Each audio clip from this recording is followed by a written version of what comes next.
Muslims to pack their things and leave Mecca for a new life.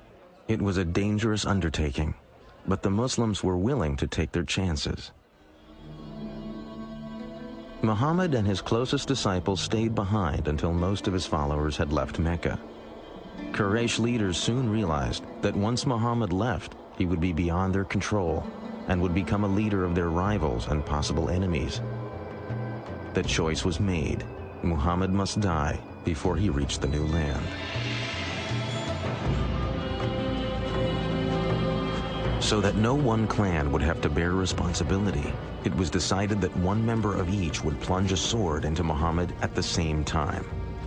The men frantically searched Mecca, but Muhammad had been warned of the threat and had made his escape. The following morning, horsemen pursued Muhammad and at last followed his trail to the entrance of a cave. Muhammad and a disciple were hiding inside.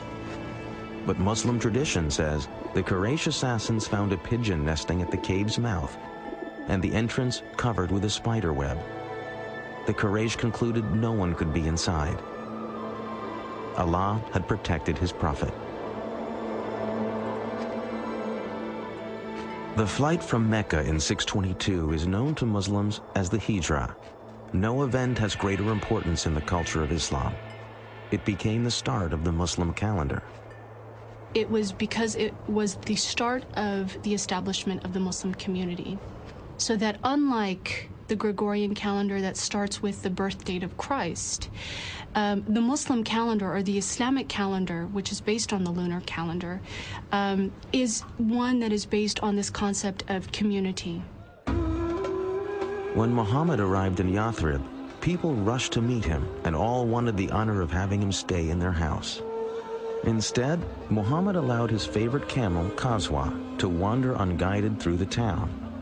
When at last Qaswa stopped and fell to her knees, Muhammad declared that was the spot where he would live. He ordered work to begin on a house and the first mosque.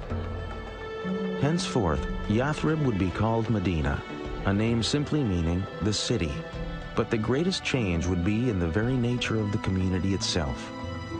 Muhammad's visions brought new words to unite both his own followers from Mecca and the people of Medina. The Quran now had a new verse. Those who believed and made the Hijrah, and those who gave their homes and helped, these are the protectors of one another. What he began to create in Medina was something that was absolutely unheard of and novel in Arabia. It was a community bound together by an ideal, by a shared ideology, by a shared religion, not by blood. He was creating, as it were, a super tribe where people were not related to one another, but they were related to one another in faith and by agreement. If you think about 7th century Arabia being based on tribal kinship, the idea of a community based on a faith that anyone could join, slave, woman, man, rich, poor, dark, light, was revolutionary, and of course, very menacing for some.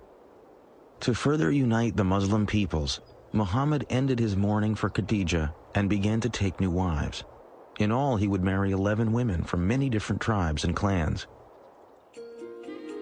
About 7 months after the Muslims arrived in Medina, the first mosque was completed. It contained a large courtyard for saying prayers. Several methods were considered for calling Muslims to prayer. A ram's horn, like the Jews, a bell, like the Christians. Finally, it was decided that only a human voice was needed to proclaim the call to prayer that Muhammad taught his people. A young man was selected to make the call, and for the first time, Muslims heard the words that still echo from mosques around the world, beckoning all to come to God. Allahu Akbar, Allahu Akbar. I bear witness that there is no God but Allah. I bear witness that Muhammad is the apostle of God. Come to prayer. Come to prayer. Muhammad had believed he was calling the faithful back to a religion Arabs shared with Judaism and Christianity. But following Allah's orders, the Prophet now set out to create a new identity for the Islamic community that would separate it from the older forms of monotheism. The Quran also and the Prophet believed that the revelation that had been given to Moses in what is called the Torah and the revelation to Jesus had become distorted historically, not by the prophets, but by their later communities.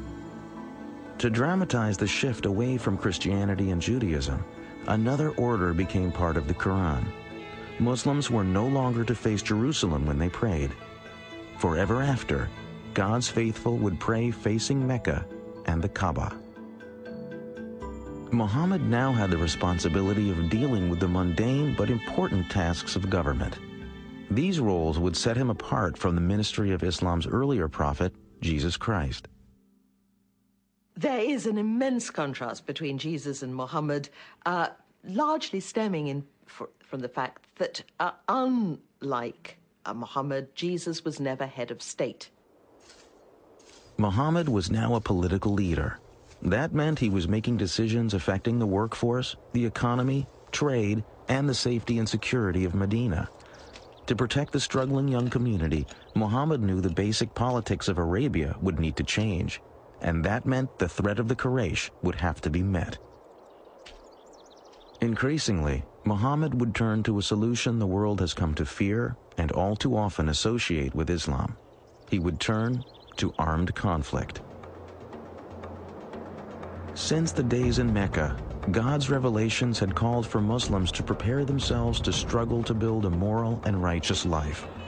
The Arabic word for this moral struggle is jihad. Jihad would soon be needed if the Muslim community was to survive. For when the Prophet and his followers had left Mecca, it was clear to all that a day would come when they would have to defend their beliefs in battle. Now that day was fast approaching.